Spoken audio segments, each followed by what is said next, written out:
여러분, 제 이야기 한번 들어보시겠습니까? 제 나이 올해 67입니다. 중견 건설회사 회장이라고 하면 뭔가 대단해 보이나요? 사실 별거 없습니다. 30년 전 작은 회사로 시작해서 꾸준히 키워왔을 뿐이죠. 그래도 제법 알짜배기 회사라고 할 수 있습니다. 주위 사람들은 제가 돈 좀 있다는 걸 압니다만 제 재산이 얼마인지 정확히 아는 사람은 없죠. 그게 다행인지 불행인지 모르겠습니다만 어느 날이었습니다. 제 외동아들 석철이가 저에게 전화를 걸어왔더군요. 아버지, 제가 결혼하려고 해요. 석철이의 목소리에서 설렘이 느껴졌습니다. 아들놈이 드디어 장가를 가는구나 싶어 저도 모르게 웃음이 나왔습니다.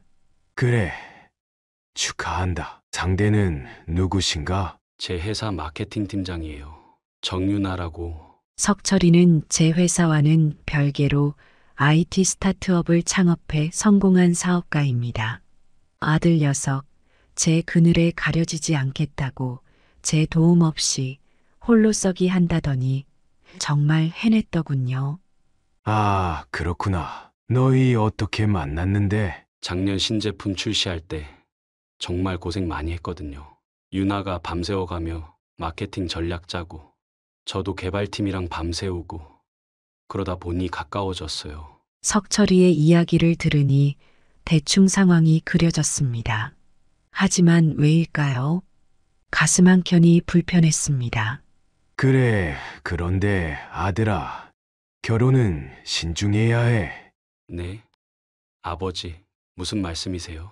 아니, 그게 일하면서 만난 사이라 서로에 대해 잘 모를 수도 있잖니? 아버지, 저희가 얼마나 오래 알고 지냈는데요. 서로에 대해 잘 알아요. 석철이의 목소리에 약간의 불만이 섞여 있었습니다. 제가 너무 성급했나 싶더군요. 그래, 그렇겠지. 아버지가 너무 조심스러워서 그런 거야. 그럼 언제 한번 만나볼까? 네, 주말에 시간 되세요? 윤아랑 같이 찾아뵐게요. 전화를 끊고 나니 마음이 복잡해졌습니다. 왜 이렇게 불안한 걸까요? 아들의 결혼 소식에 기뻐해야 할 텐데 말입니다. 며칠 후 석철이와 정윤아를 만났습니다. 정윤아는 확실히 매력적인 여성이었습니다. 하지만 뭔가 석철이를 대하는 태도가 어색해 보였습니다. 아버님, 처음 뵙겠습니다. 정윤아라고 합니다. 아, 그래.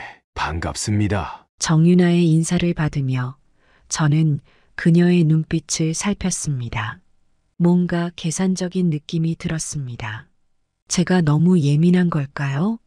식사를 하는 내내 저는 정윤아를 관찰했습니다. 그녀는 석철이에게는 다정한 미소를 지어 보였지만 제게는 어쩐지 경계하는 듯한 태도였습니다. 아버님, 저희 결혼 허락해 주실 거죠? 정윤아가 갑자기 물었습니다. 그 질문에 석철이도 저를 바라보더군요. 그야 물론. 하지만 서두르지 말고 천천히 생각해 보는 게 어떻겠나? 아버지, 무슨 말씀이세요? 저희 충분히 생각했어요. 석철이가 약간 화가 난 듯 말했습니다. 정윤아는 잠시 굳은 표정을 지었다가 이내 밝은 미소를 지었습니다. 아버님 걱정 많이 되시는 것 같아요. 저희가 서로 정말 사랑한다는 걸 보여드릴게요. 그 말을 듣는 순간 제 마음속에 의심이 깊어졌습니다. 왜 이렇게 서두르는 걸까요? 석철이의 재산만 노리는 건 아닐까? 그날 이후 저는 며칠 동안 고민했습니다. 어떻게 하면 정윤아의 진심을 알 수 있을까? 그러다 문득 한 가지 생각이 떠올랐습니다. 그래, 내가 직접 확인해 봐야겠어. 저는 결심했습니다. 제 모든 것을 버리고 변장을 해서 정윤아를 시험해 보기로 말입니다. 극단적인 방법일지 모르지만 이것만이 제 아들을 지킬 수 있는 유일한 방법이라 생각했습니다. 다음 날 저는 제 오랜 친구이자 회사 이사인 정 이사를 불렀습니다. 정 이사, 자네 내 부탁 하나만 들어주게. 회장님, 무슨 일이십니까? 내가 잠시 회사를 떠나 있어야 할 것 같아. 네. 갑자기 무슨 일이신지. 석철이 결혼 문제 때문이야. 내가 직접 예비 며느리를 시험해 봐야겠어. 정 이사의 눈이 커졌습니다. 그는 잠시 말을 잇지 못하다가 조심스레 입을 열었습니다. 회장님, 그게 과연 좋은 방법일까요? 나도 잘 모르겠네. 하지만 이것 말고는 방법이 없어. 저는 제 계획을 상세히 설명했습니다. 정 이사는 한참을 고민하더니 마지못해 고개를 끄덕였습니다. 알겠습니다. 회장님, 제가 최선을 다해 도와드리겠습니다. 이렇게 해서 제 위험한 도전이 시작되었습니다. 과연 이 선택이 옳은 걸까요? 저는 앞으로 닥칠 일들을 생각하며 깊은 한숨을 내쉬었습니다. 이제 제 계획을 실행에 옮길 차례였습니다. 먼저 석철이에게 전화를 걸었습니다. 가슴이 쿵쾅거렸습니다. 아들에게 거짓말을 하는 게 쉽지 않더군요. 여보세요. 아버지? 그래, 석철아. 무슨 일 있으세요? 목소리가 안 좋아 보여요. 석철이의 목소리에서 걱정이 느껴졌습니다. 저는 깊은 한숨을 내쉬고 거짓말을 시작했습니다. 아들아, 사실 회사가 큰 위기에 처했다. 네? 갑자기 무슨... 자세한 건 말하기 어렵구나. 당분간 연락을 끊고 은거 생활을 하며 이 위기를 극복해야 할 것 같아. 전화기 너머로 석철이의 당황한 숨소리가 들렸습니다. 제 마음도 무거웠습니다. 아버지, 제가 뭐 도와드릴 일은 없나요? 아니다. 내가 알아서 할 테니 넌 걱정하지 마라. 하지만 석철아, 아버지를 믿어주겠니? 잠시 침묵이 흘렀습니다. 석철이가 깊은 한숨을 내쉬는 소리가 들렸습니다. 알겠습니다, 아버지. 기다리고 있을게요. 고맙다, 아들아. 전화를 끊고 나니 가슴이 먹먹해졌습니다. 하지만 이제 돌이킬 수 없었습니다. 저는 바로 정 이사에게 전화를 걸었습니다. 정 이사, 준비는 다 됐나? 네, 회장님. 모든 준비를 마쳤습니다. 아, 좋아. 그럼 시작하지. 다음 날 저는 제 모습을 완전히 바꾸기 시작했습니다. 먼저 수염을 길렀습니다. 며칠 동안 면도를 하지 않으니 제법 수염이 자랐더군요. 그리고 머리는 일부러 흐트러뜨렸습니다. 거울을 보니 제 모습이 낯설었습니다. 하지만 아직 부족했습니다. 저는 허리를 구부정하게 굽혔습니다. 그리고 걸음걸이도 느리고 무거운 듯 바꿨습니다. 정 이사 어떤가? 내가 경비원처럼 보이나? 정 이사는 저를 유심히 살펴보더니 고개를 끄덕였습니다. 네, 회장님. 정말 달라 보이십니다. 하지만 아무래도 좀 더 나이 들어 보이게 해야 할 것 같습니다. 정 이사의 말에 저는 고개를 끄덕였습니다. 그의 도움을 받아 머리카락을 희게 염색했습니다. 얼굴에는 주름을 그리는 특수 분장도 했습니다. 이제 됐나? 네, 회장님. 이제는 정말 70대 노인처럼 보이십니다. 정 이사의 말에 저는 다시 거울을 봤습니다. 거울 속 제 모습은 완전히 달라져 있었습니다. 나이 들고 가난해 보이는 평범한 노인이었습니다. 좋아. 이제 신분증만 있으면 되겠군. 정 이사는 서류 봉투를 건네주었습니다. 그 안에는 가짜 신분증이 들어 있었습니다. 박만석, 70세. 제 새로운 이름과 나이를 되뇌었습니다. 이제 저는 박금호가 아닌 박만섭이 되어야 했습니다. 회장님, 이제 어떻게 하시겠습니까? 난 이제부터 아파트 경비원으로 일할 거야. 석철이와 정윤아가 사는 그 아파트 말일세. 정 이사의 눈이 커졌습니다. 하지만 회장님, 그건 너무 위험하지 않습니까? 걱정 말게. 내가 잘 해낼 수 있을 거야. 저는 며칠 동안 경비원 일을 연습했습니다. CCTV를 모니터링하는 법, 주차 관리하는 법, 택배를 처리하는 법 등을 배웠습니다. 처음에는 어색했지만 점점 익숙해져 갔습니다. 박만섭 씨, 이쪽으로 오세요. 경비원 교육을 맡은 관리소장이 저를 불렀습니다. 네, 관리소장님. 저는 굽은 허리로 천천히 걸어갔습니다. 오늘은 주차장 순찰하는 법을 알려드리겠습니다. 네, 감사합니다. 관리소장의 지시에 따라 주차장을 돌아다녔습니다. 처음에는 어색했지만 점점 자연스러워졌습니다. 그렇죠, 박만섭 씨. 잘하고 계세요. 관리소장의 칭찬에 저도 모르게 뿌듯해졌습니다. 이제 제 새로운 정체성에 점점 적응해 가고 있었습니다. 한편 석철이에게는 제가 해외로 떠났다는 거짓 정보를 전달했습니다. 정 이사를 통해 전해들은 바로는 석철이가 처음에는 많이 걱정했지만 곧 자신의 일상으로 돌아갔다고 합니다. 회장님, 석철 씨가 결혼 준비에 바쁘다고 합니다. 정 이사의 말에 저는 쓴웃음을 지었습니다. 그래, 내 아들 녀석이 결혼 준비에 정신이 없겠지. 마음 한편으로는 서운했지만 다른 한편으로는 다행이라는 생각도 들었습니다. 제 계획을 실행하기에는 오히려 좋은 상황이니까요. 정 이사, 이제 얘가 직접 현장에 들어가 볼 때가 된 것 같아. 네, 회장님. 부디 조심히 다니십시오. 정 이사의 걱정 어린 목소리에 저는 고개를 끄덕였습니다. 다음 날 아침 저는 경비원 유니폼을 입고 석철이가 사는 아파트로 향했습니다. 가슴이 두근거렸습니다. 이제 진짜 시험이 시작되는 거죠. 아파트 정문에 도착하자 관리소장이 저를 맞이했습니다. 아, 박만섭 씨, 잘 오셨습니다. 이제부터 여기서 일하시면 됩니다. 네, 감사합니다. 저는 깍듯이 인사를 하고 경비실로 들어갔습니다. 창밖으로 고급 외제차들이 줄지어 들어오는 모습이 보였습니다. 자, 이제 시작이다. 저는 마음을 다잡고 모니터를 응시했습니다.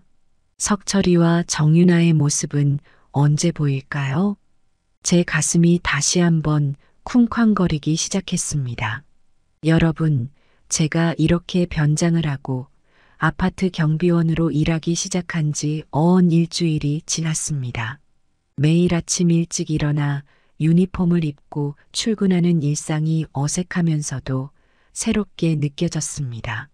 저는 틈만 나면 석철이의 차가 주차된 곳을 지나갔습니다. 아들의 일상을 관찰하고 싶어서였죠.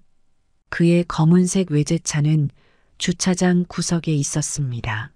아들아, 너의 아버지가 이렇게 가까이 있다는 걸 알면 어떤 표정을 지을까? 제 마음속으로 중얼거렸습니다. 가끔은 석철이가 차에서 내리는 모습을 볼 수 있었습니다. 늘 바쁘게 전화 통화를 하며 걸어가는 모습이었죠. 여보세요? 네, 김 부장님.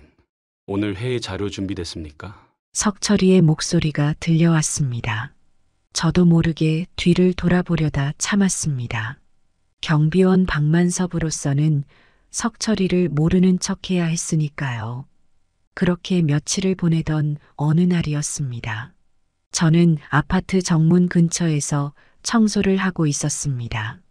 그때였습니다. 어머, 언제 이렇게 먼지가 쌓인 거야? 낯익은 목소리가 들려왔습니다. 고개를 들어보니 정윤아였습니다. 그녀는 쇼핑백을 잔뜩 들고 있었습니다. 명품 브랜드 로고가 선명한 쇼핑백들이었죠. 저는 순간 망설였습니다. 말을 걸어볼까? 아니면 그냥 모른 척할까? 잠시 고민하다 말을 걸었습니다. 아가씨, 이 늙은이 좀 도와주시겠소? 허리가 아파서 그러는데 이 쓰레기 좀 버려주면 안 되겠소? 정윤아는 제 말에 잠시 멈춰 섰습니다. 그러나 곧 저를 무시하고 지나치려 했습니다. 저 아가씨, 제가 다시 한번 불렀습니다. 정윤아는 짜증 섞인 표정으로 돌아봤습니다.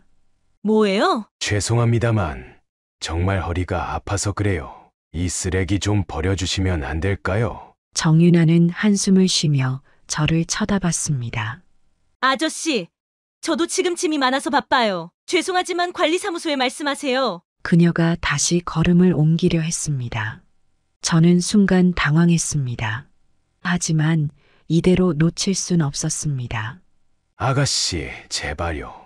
금방 끝나요. 제가 이렇게 부탁드리는 게 죄송하지만 제 간곡한 부탁에 정윤아는 마지못해 걸음을 멈췄습니다. 그녀의 표정에서 짜증이 역력했습니다. 아, 정말. 알겠어요. 어디 버리면 돼요? 저기 쓰레기통이 있어요. 감사합니다. 정말 감사합니다. 저는 연신 고개를 숙이며 감사 인사를 했습니다. 정윤아는 마지못해 제가 건넨 쓰레기 봉투를 받아들었습니다. 어휴, 냄새나네요. 그녀가 인상을 찌푸리며 말했습니다. 저는 죄송하다는 말을 연신 반복했습니다. 정윤아는 빠른 걸음으로 쓰레기통으로 향했습니다.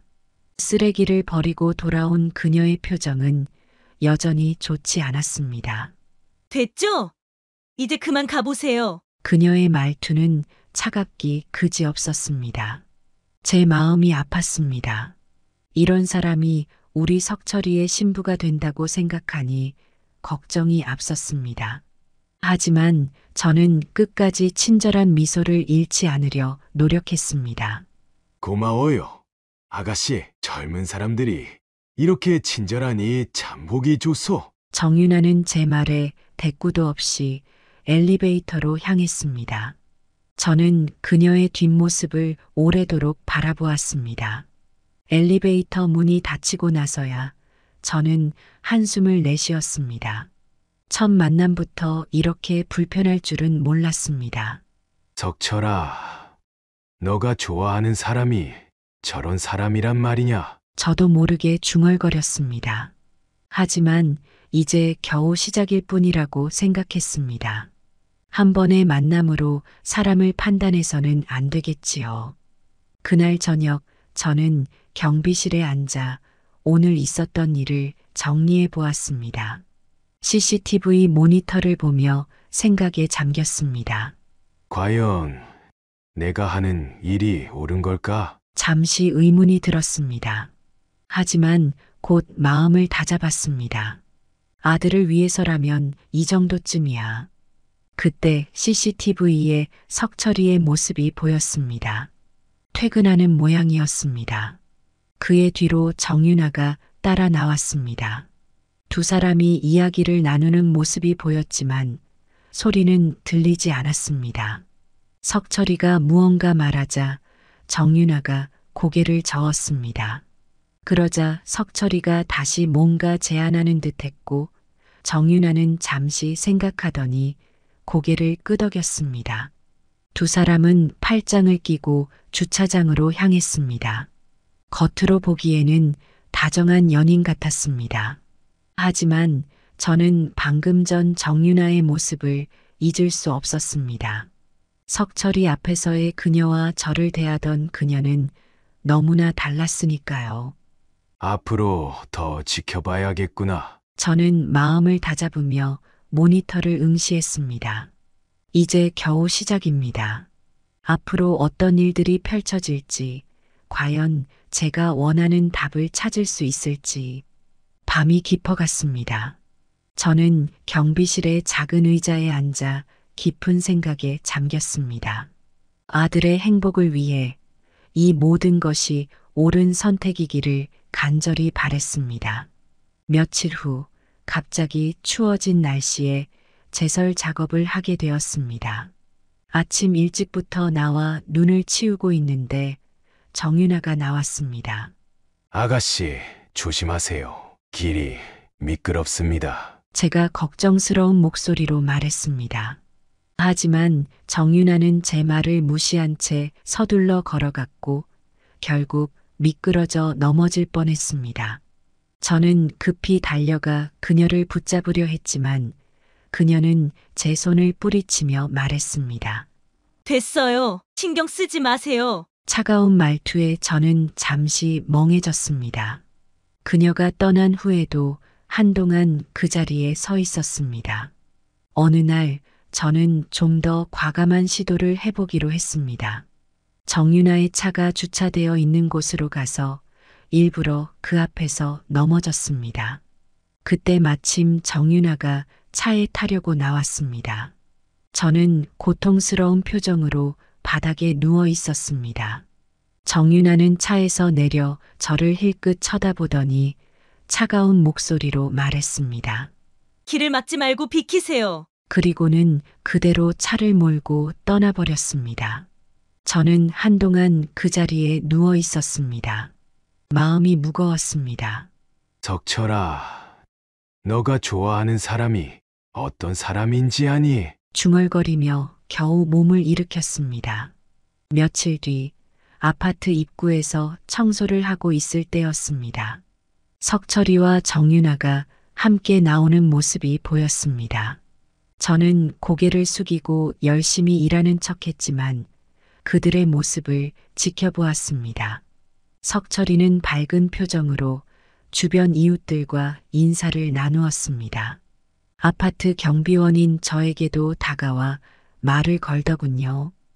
어르신, 날씨가 추운데 건강 조심하세요. 석철이의 따뜻한 말에 저는 가슴이 뭉클해졌습니다.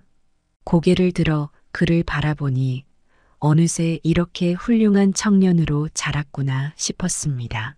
네, 감사합니다. 젊은 양반도 조심하세요. 떨리는 목소리로 간신히 대답했습니다.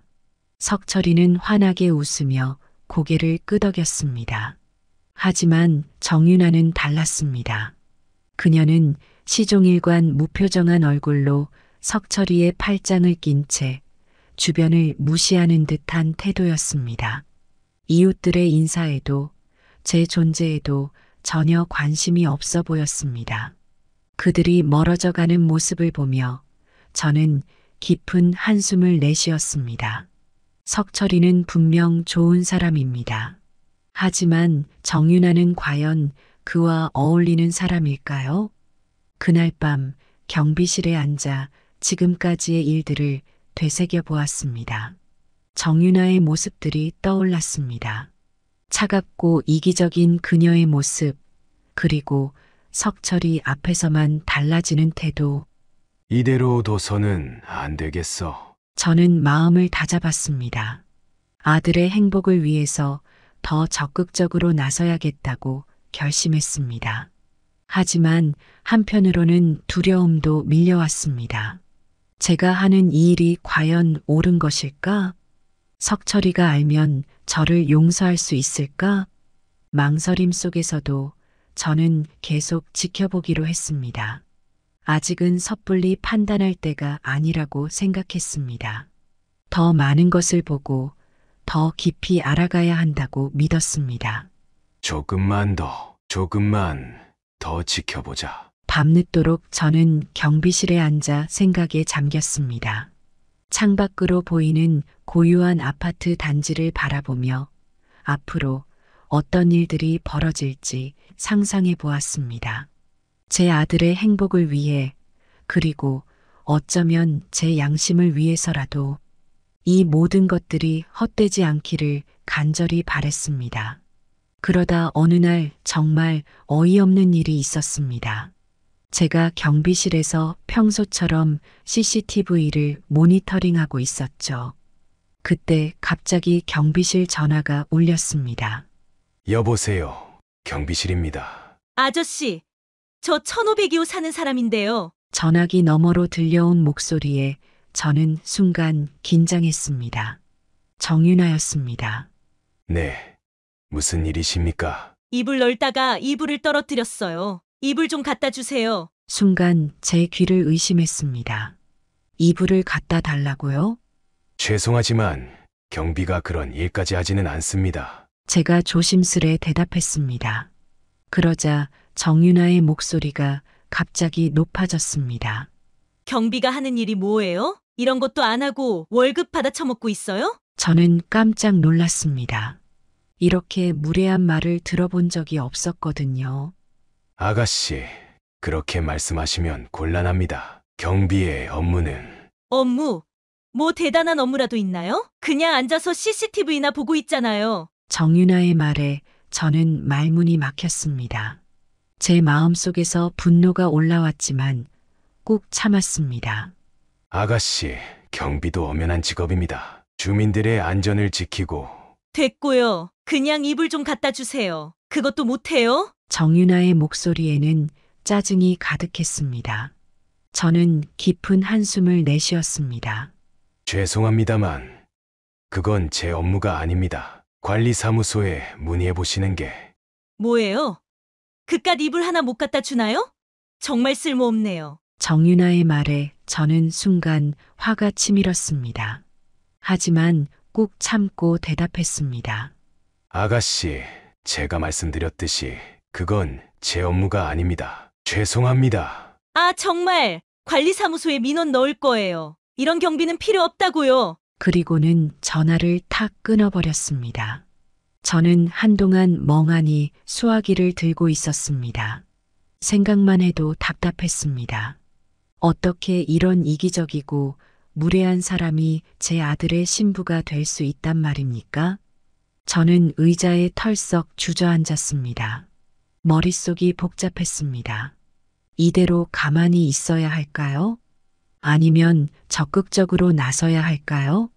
한참을 고민하다 결심했습니다. 이 일을 석철이에게 알려야겠다고 말이죠. 하지만 어떻게 알려야 할까요? 제가 변장한 경비원이라는 걸 밝힐 순 없었습니다. 결국 저는 정 이사에게 전화를 걸었습니다. 정 이사, 나야. 네, 회장님. 무슨 일이십니까? 석철이한테 연락해봐. 정윤아에 대해 좀 더 알아보라고 해. 네. 갑자기 무슨 나중에 자세히 설명할게. 일단 그렇게 해. 전화를 끊고 나니 마음이 무거웠습니다. 제가 하는 일이 과연 옳은 걸까요? 아들의 인생에 이렇게 개입해도 되는 걸까요? 하지만 오늘 있었던 일을 생각하면 도저히 가만히 있을 수가 없었습니다. 제 아들의 행복을 위해서라면 이 정도쯤이야. 창밖을 바라보니 어느새 해가 저물고 있었습니다. 저는 깊은 한숨을 내쉬며 중얼거렸습니다. 석철아, 아버지의 마음을 이해해 주려나. 앞으로 어떤 일이 벌어질지 모르겠습니다. 하지만 한 가지 확실한 건 제가 포기하지 않겠다는 것입니다. 제 아들의 행복을 위해 끝까지 지켜볼 것입니다. 제가 경비원으로 일한 지도 어느덧 2달이 지났습니다. 그동안 정윤아에 대해 많은 것을 보고 들었지만 오늘 목격한 일은 정말 충격적이었습니다. 그날은 평소와 다름없이 CCTV를 모니터링하고 있었습니다. 석철이가 3일 일정으로 해외 출장을 간다는 걸 알고 있었죠. 그런데 오후 2시경 놀라운 광경을 목격했습니다. 정윤아가 낯선 남자와 함께 아파트로 들어오는 모습이었습니다. 처음에는 제 눈을 의심했습니다. 저게 누구지? 혹시 친구일까, 친척일까 생각해봤지만 뭔가 이상했습니다. 두 사람의 걸음걸이, 서로를 대하는 태도가 단순한 친구 사이로 보이지 않았거든요.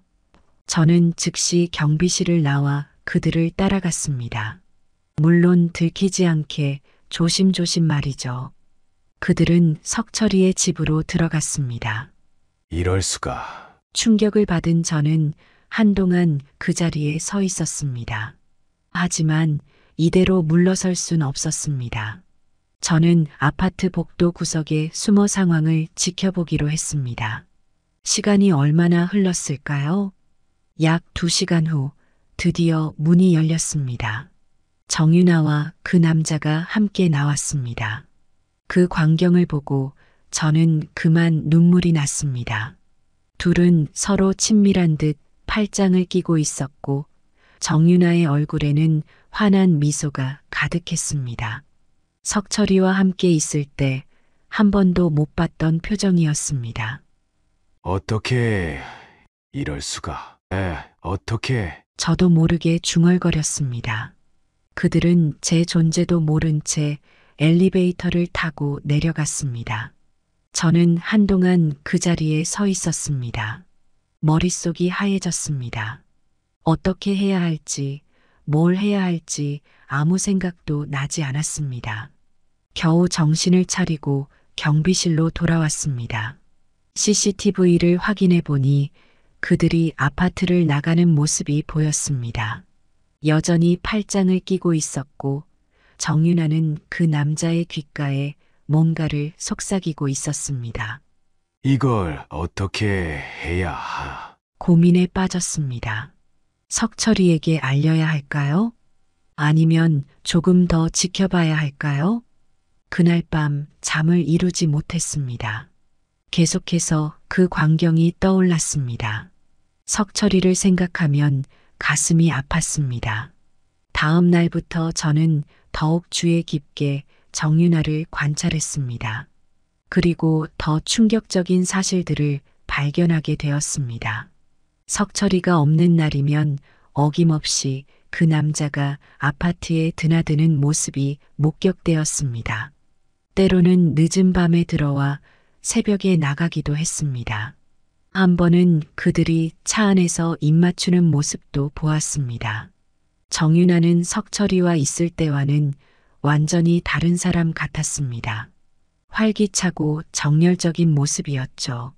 매번 그들을 볼 때마다 제 마음은 찢어질 것 같았습니다. 어떻게 이런 일이 우리 석철이에게 일어날 수 있단 말입니까? 어느 날 저는 정윤아에게 말을 걸어보기로 했습니다. 그녀가 그 남자와 헤어지는 모습을 본 직후였습니다.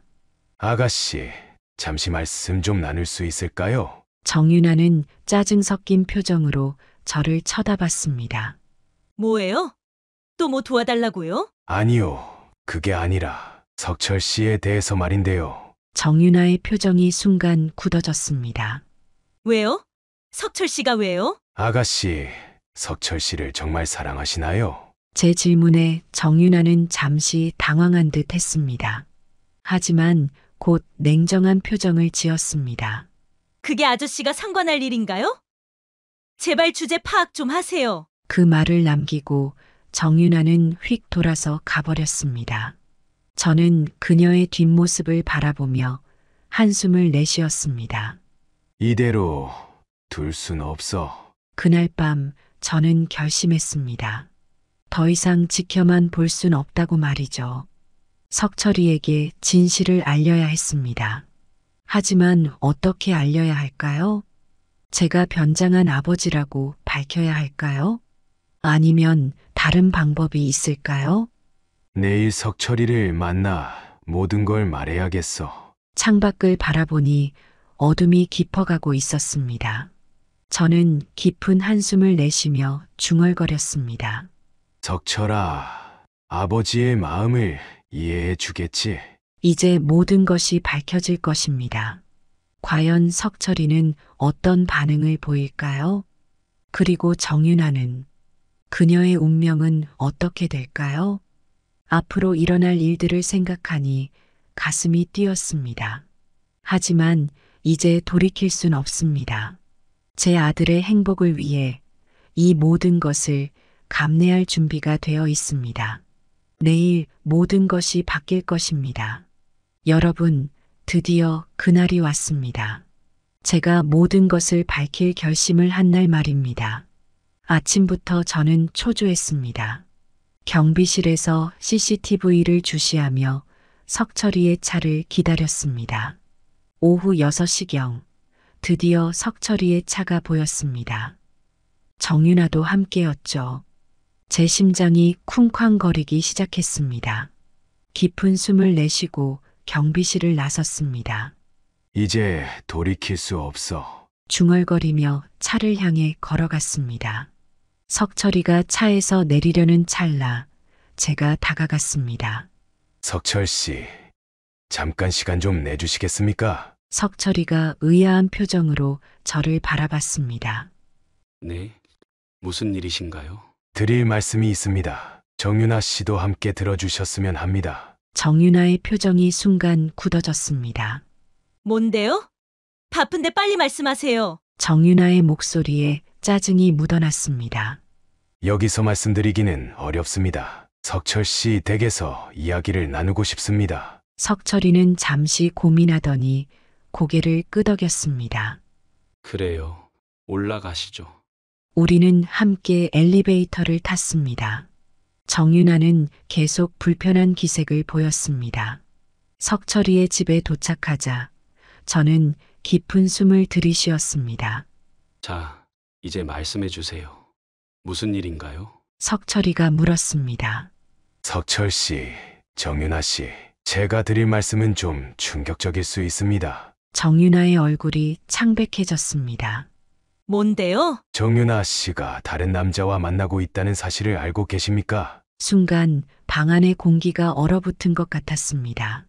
석철이의 표정이 굳어졌고 정윤아는 당황한 기색이 역력했습니다. 무슨 소리예요? 증거라도 있나요? 어디서 개풀 뜯어먹는 소리야? 정윤아가 날카롭게 물었습니다. 네, 있습니다. 제가 직접 목격했습니다. 저는 그동안 본 것들을 하나하나 이야기했습니다. 정윤아가 낯선 남자와 집에 들어가는 모습, 늦은 밤 함께 나오는 모습, 차 안에서 입 맞추는 장면까지. 석철이의 얼굴이 점점 붉어졌습니다. 정윤아는 배곡 같던 얼굴이 하얗게 질렸습니다. 이건 오해예요. 석철 씨, 믿지 마세요. 정윤아가 필사적으로 외쳤습니다. 그럼 설명해봐. 왜 다른 남자와 함께 있었던 거야? 석철이의 목소리가 떨렸습니다. 정윤아는 말을 더듬었습니다. 그건 친구예요. 그냥 친구라고요. 친구와 입을 맞춰. 밤늦게 집에 들어와서 새벽에 나가고? 석철이의 목소리가 점점 높아졌습니다.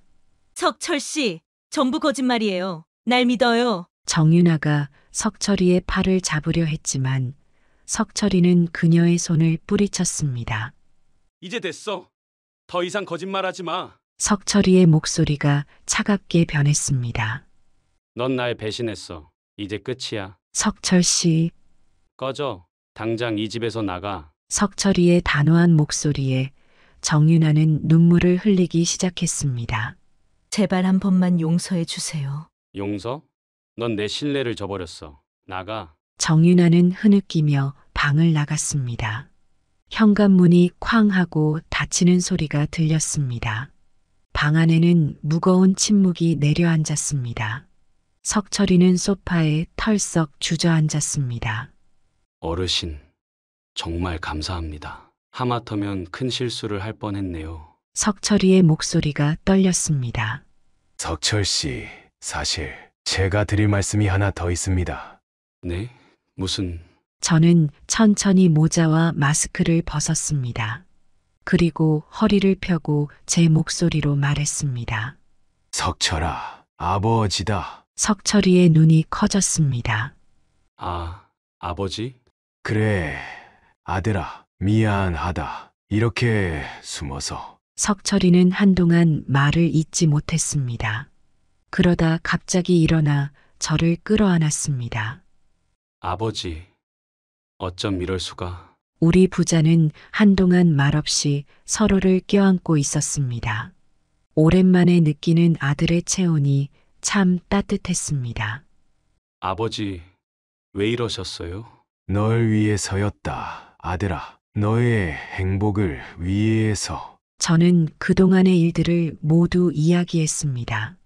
처음 정윤아를 만났을 때의 의구심, 경비원으로 변장한 이유, 그동안 본 것들.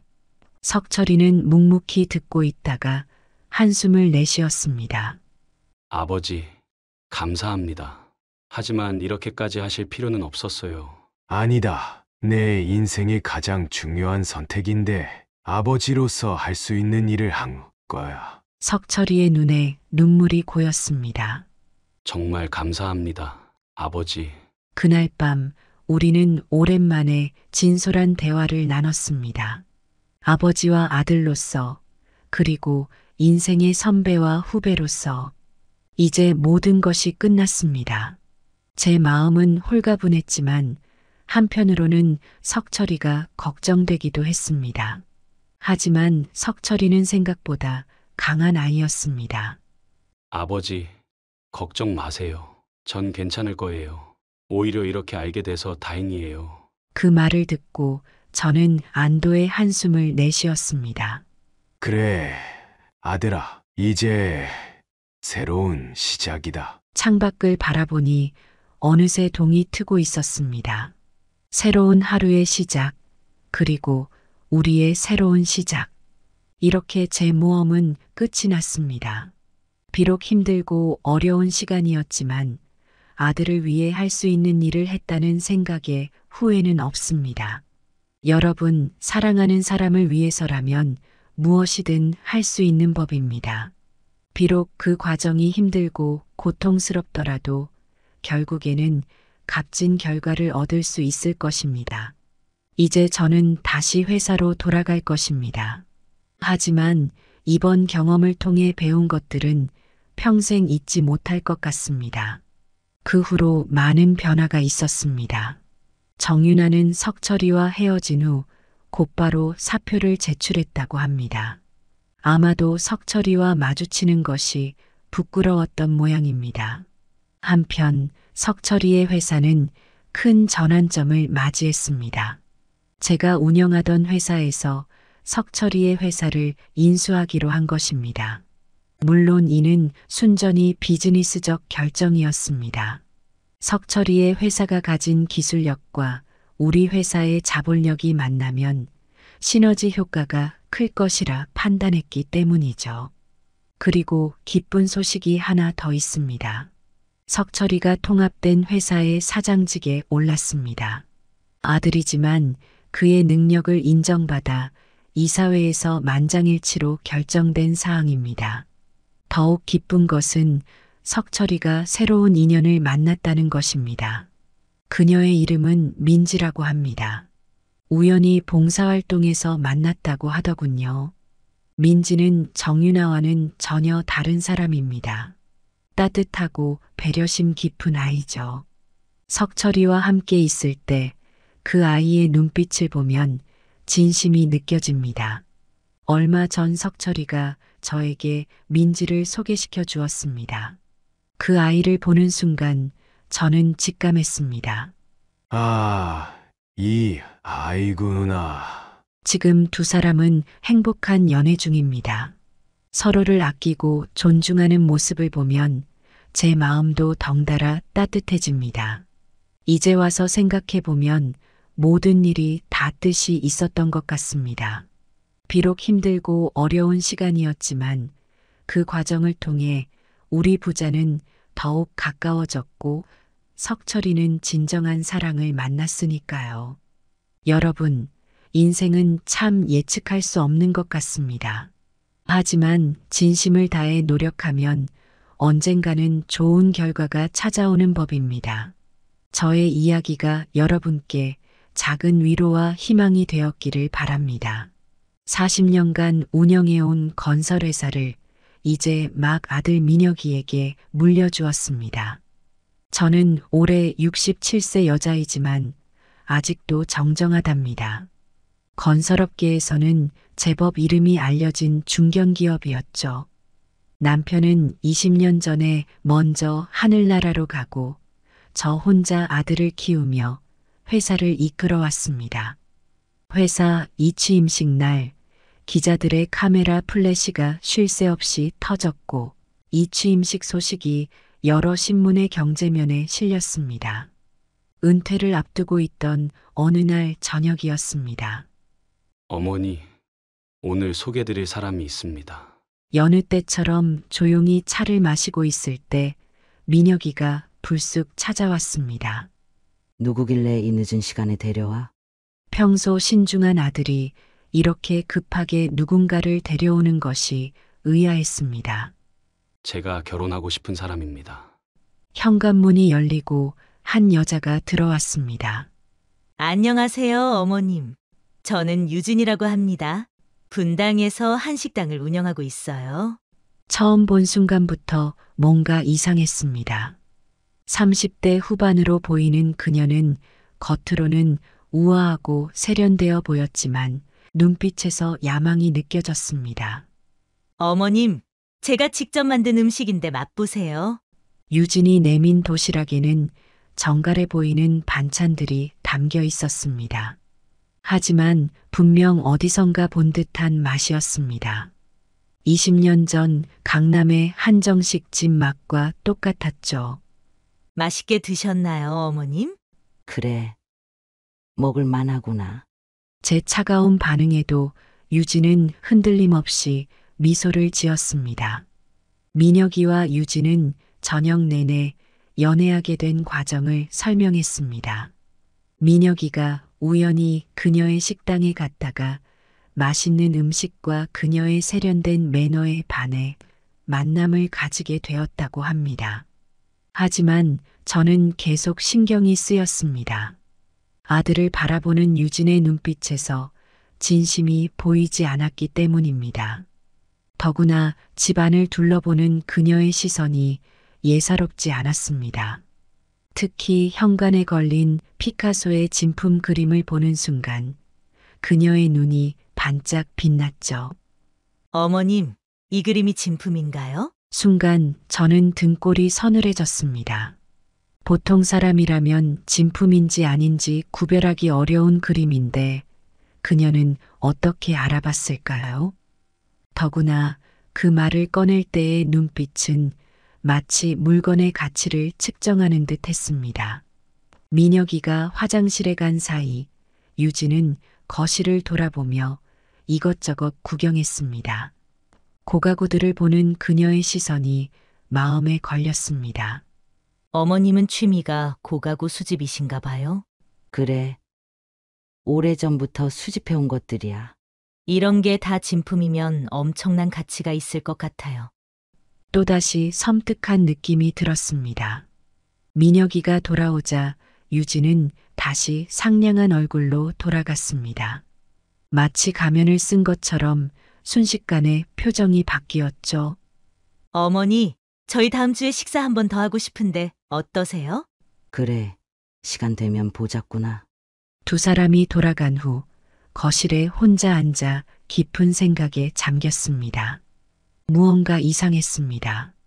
아들과 만난 지 겨우 3개월이라고 했지만 벌써 결혼 이야기를 꺼내다니. 게다가 이 취임식 직후에 이런 이야기가 나온 것도 수상했습니다. 민혁이의 회장 취임 소식이 언론에 크게 보도된 후 불과 일주일 만에 결혼 이야기를 꺼내다니. 본능적으로 그녀가 우리 가족을 노리고 있다는 것을 직감했습니다. 다음 날 아침 비서실에 지시를 내렸습니다. 유진이라는 사람 신상조사 해봐. 분당에서 한식당 한다고 했으니까 그것부터 확인해보고. 이제 시작입니다. 제가 직접 이 여자의 정체를 밝혀내고 아들을 지켜내고야 말 것입니다. 자식을 위해서라면 이 나이에 무슨 일이든 할 수 있습니다. 다음 날 아침부터 유진의 과거를 조사하기 시작했습니다. 오랫동안 저와 함께 일해온 비서실장이 곧바로 행동에 들어갔습니다. 회장님, 전문 민간조사 업체를 고용할까요? 아니, 그건 너무 위험해. 우리 직원들 중에 믿을 만한 사람들로 조사팀을 꾸려봐. 신중하게 선발된 3명의 직원들이 조사에 착수했습니다. 우선 유진이 운영한다는 식당부터 조사했습니다. 분당에 있는 그녀의 한식당은 겉보기에 그럴듯해 보였지만 실상은 달랐습니다. 인테리어는 고급스러웠지만 점심시간에도 손님이 거의 없었다고 합니다. 직원들의 이야기로는 월세가 밀려 건물주와 자주 다툰다고 했습니다. 더 놀라운 것은 그녀의 부채 상황이었습니다. 회장님, 유진 씨가 운영하는 식당의 카드 매출을 조사해 봤습니다. 어떻던가? 월 평균 매출이 300만 원 정도입니다. 하지만 월세가 500만 원이에요. 이런 상황에서 어떻게 식당을 운영하고 있는지 의문이었습니다. 조사를 더 진행하자 충격적인 사실들이 나왔습니다. 유진의 명의로 된 대출이 무려 5억 원이나 있었고 총액이 10억 원이 넘었습니다. 사채까지 쓰고 있다는 첩보도 있습니다. 비서실장의 보고를 듣고 있자니 등골이 서늘해졌습니다. 이런 상황에서 우리 민혁이를 만났다는 게 우연일 리가 없었습니다. 그녀의 학력도 조사했습니다. 명문대를 나왔다고 했지만 실제로는 지방의 전문대를 졸업한 것으로 밝혀졌습니다. 호텔 경력도 허위였습니다. 회장님, 그녀가 말한 특급 호텔 경력은 찾아볼 수 없습니다. 그래? 그럼 호텔 근무 경력이 없다는 건가? 아니요. 호텔 근무는 맞습니다만 연회장 아르바이트 정도였던 것 같습니다. 모든 것이 거짓이었습니다. 그러던 어느 날 민혁이가 유진을 데리고 또 집에 왔습니다. 어머니, 오늘은 유진이가 직접 요리를 하고 싶다고 하네요. 저는 별다른 반응을 보이지 않고 허락했습니다. 우리 집 주방은 꽤 넓었기에 요리하는 모습을 지켜보기 좋았습니다. 하지만 유진의 요리하는 모습이 어딘가 어색했습니다. 주방에서 일하는 우리 집 메이드 김 씨가 옆에서 도와주려 했습니다. 그때였습니다. 김 씨가 실수로 커피를 엎지르고 말았습니다. 아니, 이런 것도 제대로 못하나요? 순간 유진의 얼굴이 일그러졌습니다. 그동안 보여주던 상냥한 모습은 온데간데 없이 사라졌죠. 이런 분은 바로 잘라야 해요. 어머님. 민혁이가 주방에 들어오자 유진은 순식간에 다시 상냥한 표정을 지었습니다. 어머, 김씨 아주머니 괜찮으세요? 제가 닦을게요. 마치 다른 사람처럼 돌변한 그녀의 모습에 소름이 돋았습니다. 김 씨는 30년 넘게 우리 집에서 일해온 가족 같은 존재였습니다. 그런 김 씨를 향한 유진의 진짜 모습을 본 순간 더 이상 지켜볼 수만은 없다고 생각했습니다. 무언가 대책을 세워야만 했습니다. 그날 밤 잠을 이루지 못하고 거실에 앉아 있는데 문득 좋은 생각이 떠올랐습니다. 내가 직접 그녀의 식당에 들어가 봐야겠구나. 전문 분장사를 찾는 일부터 쉽지 않았습니다. 평소 알고 지내던 영화사 대표에게 부탁해서 겨우 소개받을 수 있었죠. 회장님, 이분이 30년 경력의 특수분장 전문가입니다. 분장사는 제 얼굴을 한참 동안 살펴보더니 말했습니다. 완벽한 변신을 원하시는 거지요? 그렇습니다. 절대 알아볼 수 없게 해주세요. 분장사는 자신만의 특별한 기술로 제 얼굴을 하나하나 변화시켜 나갔습니다. 우선 특수 분장용 실리콘으로 주름을 만들었습니다. 이마와 눈가, 입가에 자연스러운 주름이 더해졌죠. 피부톤도 완전히 바꾸었습니다. 회장님의 고급스러운 피부톤을 일반적인 노인의 피부로 바꿔야 합니다. 꼬박 6시간이 걸려 분장이 끝났습니다. 거울을 보니 저도 깜짝 놀랄 정도로 다른 사람이 되어 있었습니다. 이제 머리를 손봐드리겠습니다.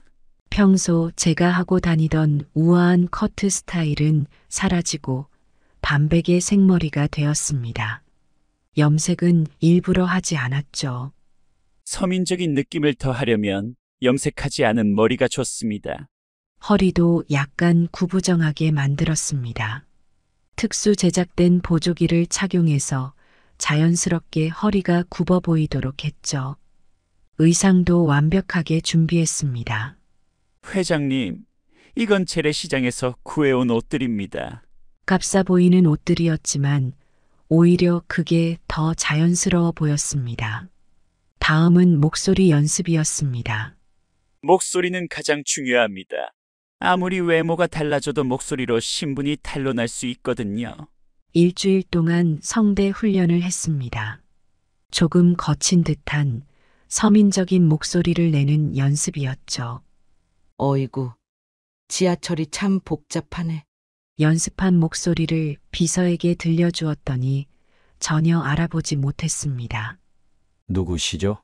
이 사람아, 나야. 회장님, 정말 믿기지 않습니다. 이제 신분도 만들어야 했습니다. 20년 경력의 서빙 직원이라는 설정에 맞는 경력 증명서를 준비했습니다. 폐업한 식당들의 명단을 수소문해서 실제 있었던 식당들의 경력을 만들어냈죠. 이 식당들은 모두 실제 있었던 곳들이라 검증해도 문제없을 겁니다. 마지막으로 가방도 준비했습니다. 낡은 가죽 가방에 오래된 지갑, 버스카드, 약간의 현금을 넣었습니다. 휴대폰은 가장 저렴한 모델로 새로 장만했죠. 드디어 완벽한 변신이 끝났습니다. 거울 속에는 70대 초반의 평범한 아주머니가 서 있었습니다. 이제 유진의 식당으로 가야 할 때였습니다.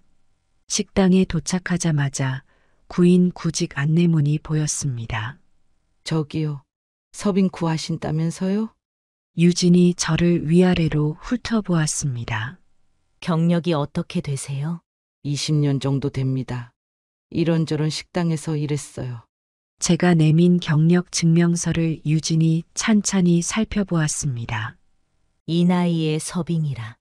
유진의 눈빛이 의심스러워 보였습니다. 젊은 사람들보다 제가 더 성실하게 일할 수 있어요.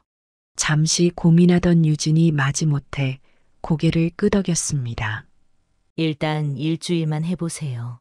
시급은 최저 시급에 1,000원 더 드리겠습니다. 그렇게 저는 유진의 식당에 취직하게 되었습니다.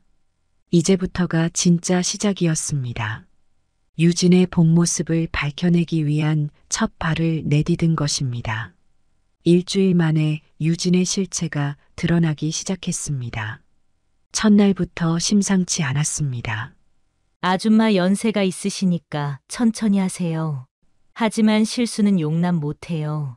겉으로는 배려하는 말투였지만 어딘가 가시가 숨어 있는 말투였죠. 출근 시간은 아침 8시였습니다. 하지만 직원들은 모두 7시까지 나와 있어야 했죠. 늦으면 하루 일당을 깎아요. 주방 보조로 일하는 젊은 친구가 알려주었습니다. 매일 아침 식당 구석구석을 청소하고 테이블을 닦고 음식 재료를 다듬어야 했습니다. 아줌마, 이렇게 하면 안 되죠. 여기가 동네 밥집도 아니고. 손님이 없을 때면 유진은 직원들의 사소한 것까지 트집을 잡았습니다. 테이블 닦는 것 좀 보세요. 얼룩이 그대로 남아있잖아요. 사실 얼룩 같은 건 없었습니다. 그저 직원들을 닦다라는 게 습관이 된 것 같았죠. 특히 충격적이었던 건 주방에서 일어나는 일들이었습니다. 저기 사장님, 이 고기 유통기한이 지났는데요. 주방장이 조심스럽게 말했습니다. 냄새 나요? 색깔 변했어요? 괜찮으면 그냥 써요. 이런 거 하나하나 따지면 장사를 어떻게 해요? 더 끔찍한 일도 있었습니다. 손님이 먹다 남긴 음식을 다시 써먹으라고 지시하는 것이었죠. 이 고기는 손님이 젓가락도 안 댔잖아요. 옆에 있는 반찬도 그대로예요. 이런 건 다시 써도 돼요. 주방 직원들은 울상이 되어 그녀의 지시를 따를 수밖에 없었습니다. 청소도 대충대충이었습니다. 기름때는 그냥 대충 닦아요. 어차피 또 더러워질 건데 뭘. 주방 바닥은 미끄러울 정도로 기름때가 끼어 있었습니다. 냉장고 안은 더 심각했죠. 유통기한이 지난 식재료들이 그대로 있었고 곰팡이가 핀 채소들도 보였습니다. 이런 건 곰팡이 핀 부분만 떼고 쓰면 돼요. 어느 날은 손님이 식중독 증세를 호소했습니다. 죄송합니다, 손님. 저희 음식이 아니라 다른 데서 드신 게 문제였을 거예요. 뻔뻔하게 발뺌하는 유진의 모습에 소름이 돋았습니다. 직원들을 대하는 태도는 더 심각했습니다. 월급 올려달라고요? 지금 장사가 잘 돼요? 매출도 없는데 월급은 무슨... 실제로 식당 매출이 신통치 않은 건 사실이었습니다. 하지만 그것은 모두 유진의 잘못된 경영 방식 때문이었죠. 여기서 일하기 싫으면 나가요. 요즘 같은 때에 일자리 구하기 쉽지 않을 텐데. 직원들을 협박하다시피 하는 모습도 보였습니다. 특히 충격적이었던 것은 세금 계산서 처리였습니다. 현금으로 받은 건 매출로 처리하지 마세요. 세금 아끼려면 이런 것도 신경 써야죠. 탈세를 공공연하게 지시하는 것이었습니다. 이런 식당을 운영하면서도 유진은 늘 명품 가방을 들고 다녔습니다. 이런 거 하나가 여러분 월급보다 비싸요. 열심히 일해서 돈 벌면 이런 것도 살 수 있는 거예요. 직원들을 무시하는 듯한 말투로 자신의 허세를 부렸습니다. 하지만 그 명품들이 진품인지도 의심스러웠죠. 이런 모든 상황을 매일 밤 일기처럼 기록했습니다. 언젠가는 이 기록들이 필요할 것 같았기 때문입니다. 민혁이를 생각하면 가슴이 아팠습니다. 이런 사람과 결혼이라니. 더 이상의 증거는 필요 없을 것 같았지만 조금 더 지켜보기로 했습니다. 유진의 더 큰 비밀이 있을 것 같은 예감이 들었기 때문입니다. 유진은 직원들이 손님들과 대화하는 것을 몹시 싫어했습니다. 특히 제가 단골 손님들과 이야기를 나누는 것을 예민하게 주시했죠. 아줌마, 손님하고 그렇게 친하게 할 필요 없어요. 서빙만 하세요. 하지만 손님들은 오히려 저를 편하게 생각하는 것 같았습니다. 어머님, 이 식당 음식이 요즘 많이 변한 것 같아요. 한 단골 손님이 조심스럽게 말을 건넸습니다.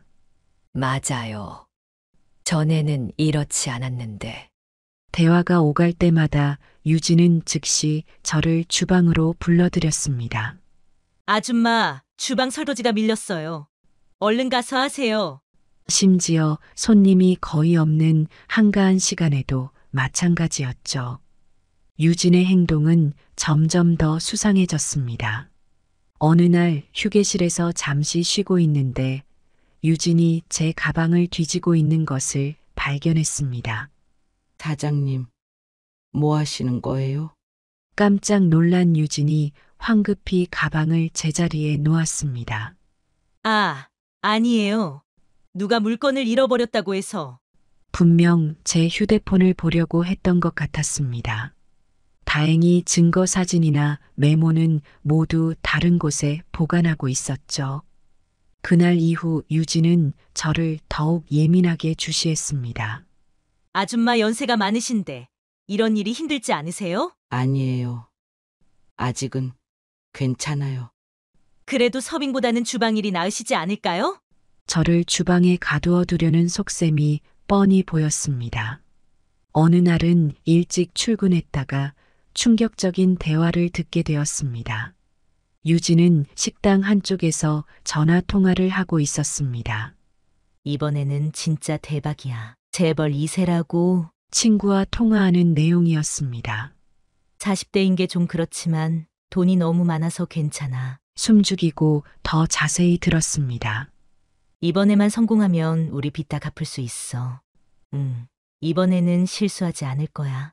완벽하게 준비하고 있어. 그 엄마가 좀 까다로워 보이긴 하는데 별 수 있나? 내가 알아서 잘 구슬릴게. 가슴이 덜컥 내려앉았습니다. 유진은 계속해서 이야기했습니다. 이번에 결혼하면 회사 주식도 받을 수 있을 거야. 그러면 우리 대박 난 거지. 그 집에 있는 골동품이랑 미술품만 해도 어마어마해. 전화를 끊은 뒤 유진은 소리내어 웃었습니다. 이번에야말로 제대로 인생 역전 한번 해보자. 그날 이후 저는 더욱 조심스럽게 행동했습니다. 유진도 뭔가 이상한 낌새를 챈 것 같았습니다. 제가 청소하는 척하면서 귀 기울이고 있다는 걸 느낀 걸까요? 아줌마, 요즘 이상하게 행동하시는 것 같은데 무슨 일 있으세요? 아니에요. 그저 일이 서툴러서 그래요. 정말요? 왜 자꾸 제 주변을 멘부시는 것 같지? 날카로워진 유진의 눈초리가 등골을 오싹하게 했습니다. 어느 날은 제 뒤를 밟는 것 같기도 했습니다. 퇴근할 때 같은 방향으로 따라오는 느낌이 들었죠. 다행히 골목에서 급하게 방향을 틀어 따돌릴 수 있었습니다. 이제는 서로를 의심하는 신경전이 시작된 것 같았습니다. 하지만 저는 절대 물러설 수 없었습니다. 제 아들의 인생이 걸린 일이었으니까요. 더 큰 증거가 필요했습니다. 유진의 치명적인 약점을 찾아야만 했습니다. 어느 날 식당 마감 시간이 다 되어갈 무렵이었습니다. 유진이 직원들에게 일찍 퇴근하라고 했습니다. 오늘은 제가 마무리할 테니까 다들 먼저 가세요. 평소와 다른 그녀의 태도가 의심스러웠습니다. 저는 퇴근하는 척하다가 식당 뒷골목에 숨어서 지켜보기로 했습니다. 30분쯤 지났을까요? 고급 외제차 한 대가 식당 앞에 멈춰 섰습니다. 차에서 내린 남자는 30대 후반으로 보였습니다. 오빠, 기다렸죠? 유진이 반갑게 그를 맞이했습니다. 둘은 식당으로 들어갔고 저는 조심스럽게 창가 쪽으로 다가갔습니다. 이제 곧 다 끝나가요. 민혁이도 완전히 넘어갔어요. 유진의 목소리가 들렸습니다. 그래도 조심해. 들통나면 이번에도 실패야. 걱정 마세요. 이번에는 절대 실수하지 않을 거예요. 민혁이가 의심할까 조심해야 해.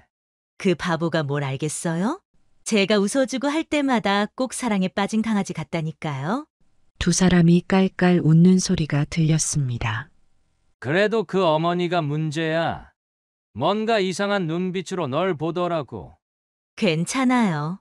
그 할머니도 제가 잘 구슬리고 있어요. 가슴 한켠이 덜컥 내려앉았습니다. 결혼만 하면 돈은 문제 없어. 내가 다 준비해놨으니까. 네, 오빠, 이번에는 꼭 성공할 거예요. 두 사람은 술을 마시며 이야기를 계속 나눴습니다. 증거를 남겨야 했습니다. 다행히 휴대폰으로 그들의 대화를 녹음할 수 있었습니다. 1시간 정도 지나자 남자가 자리에서 일어났습니다. 조심해. 절대 들키면 안 돼. 둘은 포옹을 하고 헤어졌습니다. 이틀 뒤 더 충격적인 일이 벌어졌습니다. 술에 취한 한 남자가 식당으로 들이닥쳤습니다. 유진아, 나와봐. 이 사기꾼아. 손님들이 놀라서 쳐다보는 가운데 유진이 급히 남자를 밖으로 데리고 나갔습니다. 저는 그들을 몰래 따라 나섰습니다. 당신 때문에 내 인생이 망했잖아. 이제 또 다른 남자를 꼬시려고. 남자는 유진의 전 남편이었습니다. 미쳤어? 여기서 1억이야? 너가 날 어떻게 했는지 다 말할 거야. 자기 결혼으로 내 재산 절반을 가져간 것도 모자라. 입 닥쳐. 내가 돈 줄 테니까 꺼져. 유진이 남자의 입을 막으려 했지만 이미 늦었습니다. 당신이 어떻게 나한테 접근했는지 처음부터 돈만 노리고. 전 남편의 이야기는 계속되었습니다. 그는 유진이 처음부터 자신의 재산을 노리고 접근했다고 했습니다. 결혼 후에는 이혼을 조건으로 거액을 요구했다는 것까지. 다행히 이 모든 대화를 녹음할 수 있었습니다. 내가 바보처럼 당신 사기에 넘어가서 결국 회사까지 넘어갈 뻔했잖아. 전 남편의 고함 소리가 밤거리에 울렸습니다. 유진은 결국 돈을 건네주며 그를 돌려보냈습니다. 저는 그날 밤 잠을 이루지 못했습니다. 이제는 확실해졌습니다. 유진은 우리 민혁이에게도 똑같은 수법을 쓰려는 것이었습니다. 하지만 아직 부족했습니다. 더 확실한 증거가 필요했고 민혁이를 설득할 방법도 찾아야 했습니다. 비서실 조사팀이 새로운 정보를 가지고 왔습니다. 회장님, 유진 씨의 전 남편 이전의 과거를 파헤쳐 보았습니다. 과연 전 남편과의 결혼이 처음은 아니었던 것입니다. 유진의 첫 번째 타겟은 제약회사 회장의 아들이었습니다. 약혼식을 일주일 앞두고 파기되었더군요. 예비신부 측 친구의 제보로 유진 씨의 본 모습이 드러났답니다. 당시 그녀는 다른 남자와 만남을 가지면서 결혼 이후에 재산 분할 계획까지 세워두었다고 합니다. 두 번째 시도는 건설사 부회장의 아들이었습니다. 이번에는 결혼식 날짜까지 잡혀 있었다고 합니다. 이번에도 약혼이 파기되었는데 오히려 거액의 합의금을 받아내는데 성공했다고 합니다. 그리고 세 번째가 바로 그날 술에 취해 찾아왔던 전 남편이었던 것입니다. 세 번째에는 완벽하게 성공해서 결혼까지 했고 결국 이혼하며 재산의 절반을 가져갔죠. 점점 수법이 발전해 왔다는 게 보였습니다. 유진의 대학 동창을 찾아가서도 정보를 얻었습니다. 유진이요. 그 애는 대학 때부터 돈 많은 남자만 쫓아다녔어요. 처음에는 서툴렀죠. 하지만 점점 더 교묘해졌어요. 약혼했다가 파혼된 것도 여러 번이었는데 나중에는 오히려 그걸 이용해서 합의금을 받아내더라고요. 식당에서도 새로운 사실들이 드러났습니다. 주방에서 일하는 이씨 아저씨가 조심스럽게 말을 꺼냈습니다. 사장님이 요즘 세무조사 때문에 많이 예민해져 있어요. 세금을 제대로 신고하지 않았나 봐요. 수억 원의 세금을 추징당했대요. 초반에는 장사가 꽤 잘 됐어요. 다른 직원은 더 심각한 이야기를 들려주었습니다. 얼마 전에 사채업자들이 찾아왔었어요. 합의금으로 받은 돈을 다 써버리고 식당 운영한다고 대출을 몇 군데나 받았대요. 한 여직원은 울면서 이야기했습니다. 저희 월급도 2달째 밀려 있어요. 근데 사장님은 매일 명품 가방 들고 다니시잖아요. 모든 정보를 꼼꼼히 기록했습니다. 날짜와 시간, 증언자의 이름까지 빠짐없이 적어두었죠. 특히 세금 추징 관련 서류는 국세청 지인을 통해 확보할 수 있었습니다. 사채업자들과의 거래 내역도 입수했습니다. 회장님, 유진 씨가 서울 시내 사채업자들에게서만 3억 원 넘게 빌렸더군요. 이자율은 월 20%가 넘는 불법 고금리였습니다. 그런데도 유진은 허세 가득한 생활을 이어갔습니다. 식당 금고에서는 위조된 명품 영수증들도 발견되었습니다. 진품인 줄 알았던 그녀의 명품들은 모두 가짜였던 것입니다. 그리고 가장 충격적인 사실을 발견했습니다. 유진은 이미 우리 민혁이를 노리고 치밀한 계획을 세워왔던 것입니다. 우연히 식당에 왔다는 민혁이와의 만남도 사실은 계획된 것이었습니다. 그녀의 수첩에서 우리 가족의 정보가 상세히 적힌 메모를 발견했습니다. 심지어 민혁이의 일상 행동 패턴까지 파악하고 있었던 것입니다. 이제는 충분한 증거가 모였다고 생각했습니다. 하지만 마지막으로 한 가지만 더 확인하고 싶었습니다. 유진이 민혁이와 결혼하게 되면 어떤 계획을 가지고 있는지 그녀의 마지막 패를 봐야만 했습니다. 모든 증거를 정리하고 있을 때였습니다. 민혁이가 주말에 유진과 함께 식사하러 온다고 연락이 왔습니다. 어머니, 이번 주말에 중요한 이야기가 있어서요. 분명 결혼 이야기를 꺼내려는 것 같았습니다. 더는 지체할 시간이 없었습니다. 비서실장을 불러 모든 증거 자료들을 체계적으로 정리하도록 했습니다. 하나도 빠짐없이 정리해 주세요. 동영상, 사진, 음성 파일 모두. 먼저 유진의 식당에서 찍은 CCTV 영상들이 있었습니다. 직원들에게 폭언하는 장면, 위생 관리를 무시하는 장면, 그리고 손님들에게 재사용 음식을 제공하는 충격적인 장면들. 다음은 그녀가 다른 남자와 만나는 장면을 찍은 사진들. 늦은 밤 식당에서 은밀히 만나는 모습이 여러 장 담겨 있었습니다. 결정적인 증거는 녹음 파일이었습니다. 유진이 친구와 나눈 통화 내용. 이번에는 진짜 대박이야. 재벌 2세라고. 40대인 게 좀 그렇지만 돈이 너무 많아서 괜찮아. 그리고 얼마 전 그녀의 친구가 술에 취해 식당에 찾아왔을 때의 녹음도 있었습니다. 너 진짜 대단해. 이번에는 제대로 고래 한 마리 낚았다. 회장 자리 막 물려받은 재벌가 아들이라며? 완전 잭팟이잖아. 유진의 전 남편이 찾아와 폭로한 내용도 모두 녹음되어 있었습니다. 세무조사 자료와 사채 거래 내역도 빼놓을 수 없는 증거였습니다. 특히 충격적이었던 것은 유진의 수첩이었습니다. 거기에는 우리 가족을 조사한 내용이 상세히 적혀 있었습니다. 회사의 지분 구조, 보유 자산 내역, 심지어 민혁이의 생활 패턴까지. 자료 정리가 모두 끝났습니다. 비서실장이 두꺼운 파일을 들고 왔습니다. 사진과 녹음 파일은 USB에 담았고 문서들은 시간 순서대로 정리했다고 합니다. 이제 민혁이를 만날 준비가 되었습니다. 하지만 어떻게 전달하는 것이 좋을지 고민이었습니다. 단순히 증거를 보여주는 것만으로는 부족할 것 같았습니다. 아들의 마음을 생각하면 가슴이 아팠습니다. 진실을 알게 되면 큰 상처를 받을 것이 뻔했으니까요. 하지만 이대로 두면 더 큰 불행이 닥칠 것이 분명했습니다. 그때 묘안이 떠올랐습니다. 민혁이의 생일이 일주일 앞으로 다가와 있었습니다. 유진이 분명 식당에서 생일 파티를 하자고 할 것입니다.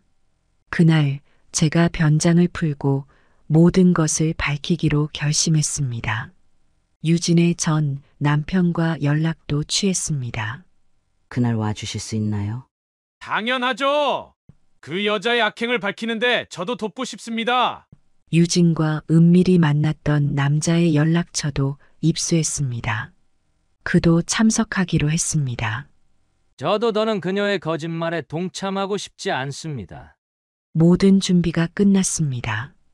이제 폭풍이 몰아치기 전에 고요함만이 감돌았습니다.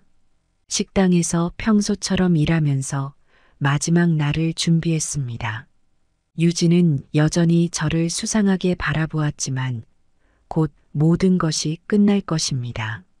아들의 생일, 그날이 바로 진실이 밝혀지는 순간이 될 것입니다. 아들의 생일 파티 당일이었습니다. 예상대로 유진은 자신의 식당에서 파티를 열자고 했습니다. 어머님도 꼭 오세요. 제가 특별히 요리를 준비할게요. 이제 더 이상의 거짓된 모습은 보고 싶지 않았습니다. 저녁 7시 파티가 시작되었습니다. 민혁이의 지인들과 회사 임원들이 하나둘 도착했습니다. 유진은 완벽한 주인공의 여자친구로 보였습니다. 민혁 오빠가 좋아하는 음식들로 특별히 준비했어요. 하지만 오늘이 마지막이 될 것입니다. 8시 정각. 제가 미리 준비한 대로 전기가 나갔습니다.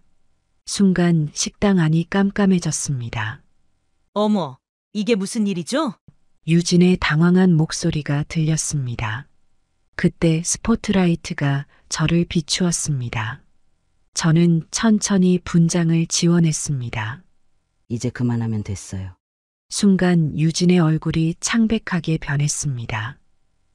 어머님? 민혁이가 어리둥절한 표정으로 쳐다보았습니다. 어머니? 이게 무슨... 민혁아, 이제 이 여자의 진짜 모습을 보여줄 시간이다. 대형 스크린이 내려왔습니다. 첫 번째로 재생된 것은 유진이 다른 남자와 만나는 CCTV 영상이었습니다.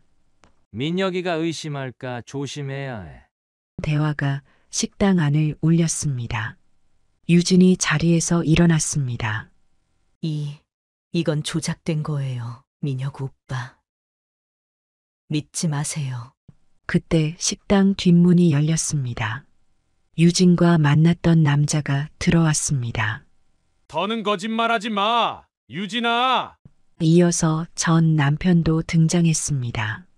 당신이 어떤 사람인지 이제 다들 알아야 해. 유진의 다리가 휘청거렸습니다. 다들 왜 이러시는 거예요? 녹음 파일이 재생되기 시작했습니다. 이번에는 진짜 대박이야. 재벌 2세라고. 40대인 게 좀 그렇지만 돈이 너무 많아서 괜찮아. 유진의 얼굴이 일그러졌습니다. 이건 다 오해예요. 하나씩 증거들이 공개될 때마다 유진의 얼굴은 더욱 창백해졌습니다. 세무조사 자료, 사채 거래 내역, 위조된 명품 영수증들.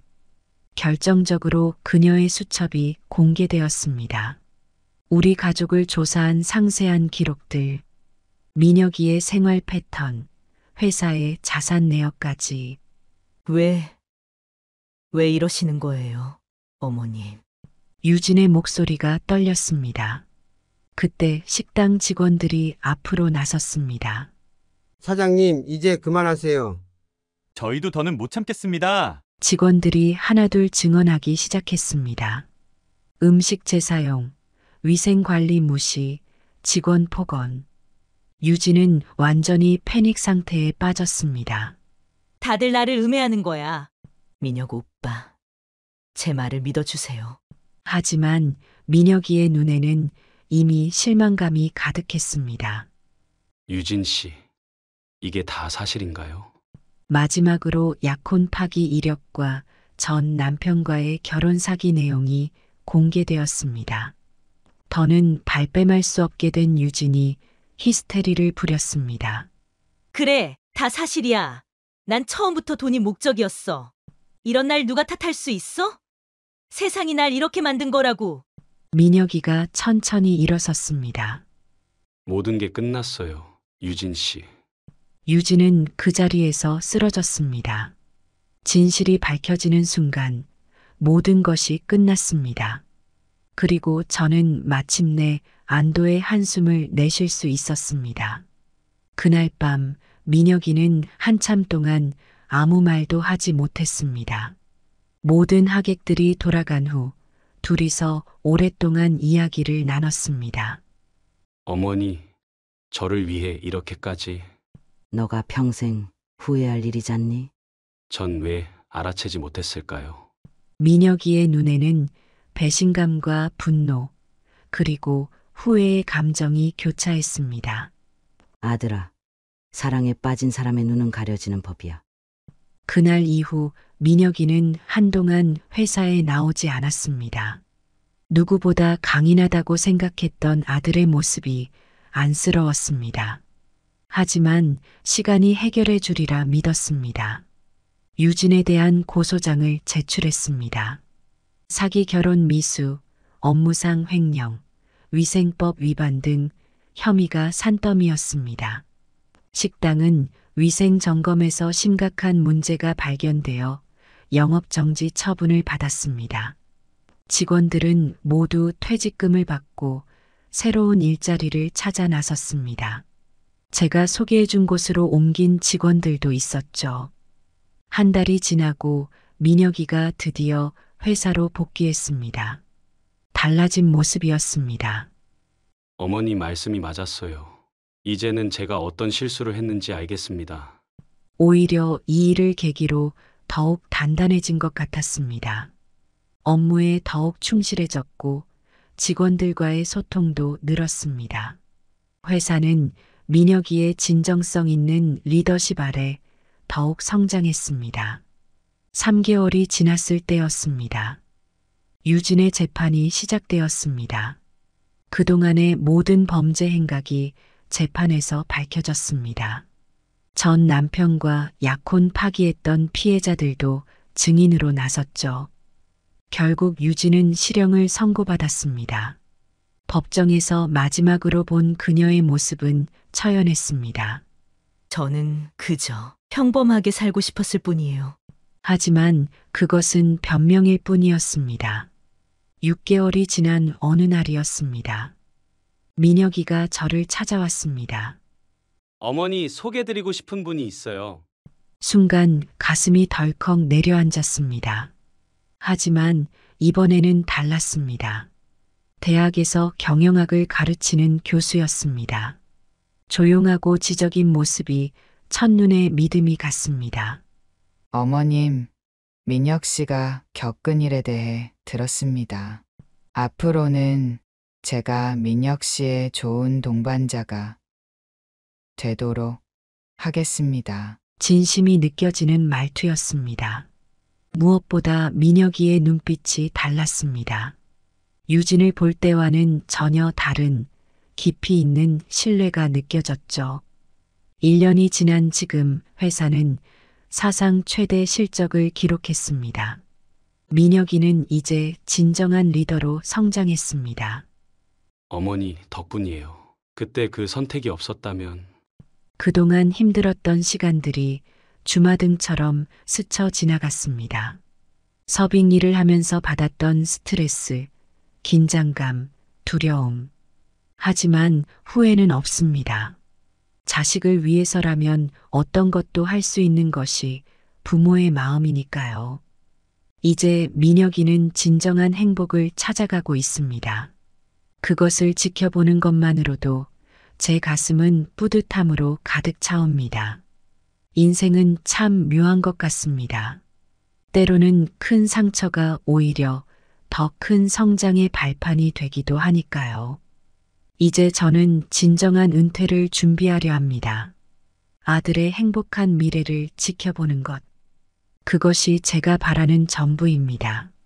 시간이 흘러 이제는 그때의 일이 마치 한 편의 드라마처럼 느껴집니다. 창밖에 내리는 가을비를 보고 있노라면 그날의 기억이 물결처럼 밀려옵니다.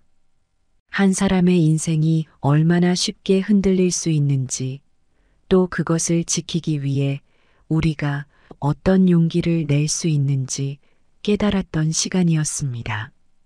식당에서 함께 일했던 직원들과는 아직도 연락하며 지냅니다. 그들 모두 제가 소개해준 새로운 일터에서 열심히 생활하고 있다고 하네요. 지난주에는 함께 식사도 했습니다. 회장님 덕분에 저희가 새 삶을 찾았어요. 그들의 진심 어린 말에 제 마음도 따뜻해졌습니다. 덕분에 유진의 비리를 밝히는데도 큰 도움을 받을 수 있었습니다.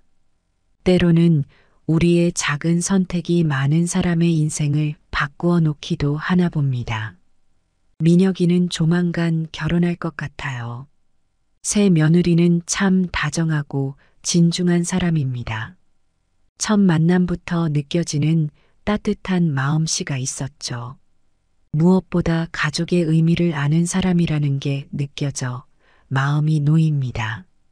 달빛이 비치는 정원에 앉아 차를 마시며 돌이켜보면 그때의 고생이 결코 헛되지 않았다는 생각이 듭니다. 인생은 때로 우리에게 시험을 던지나 봅니다. 그 시험을 통해 우리는 더 강해지고 더 지혜로워지나 봅니다. 자식을 향한 부모의 마음은 언제나 한결같은 것 같습니다. 봄날의 새싹처럼 첫눈처럼 변함없이 순수하고 깨끗한 그 마음. 이제는 진정한 가족의 품에서 행복한 노후를 보내고 있습니다. 창 너머로 보이는 저녁 노을이 유난히 아름답습니다. 마치 우리 가족의 미래처럼 따스하고 희망찬 빛을 보여주는 것 같아요.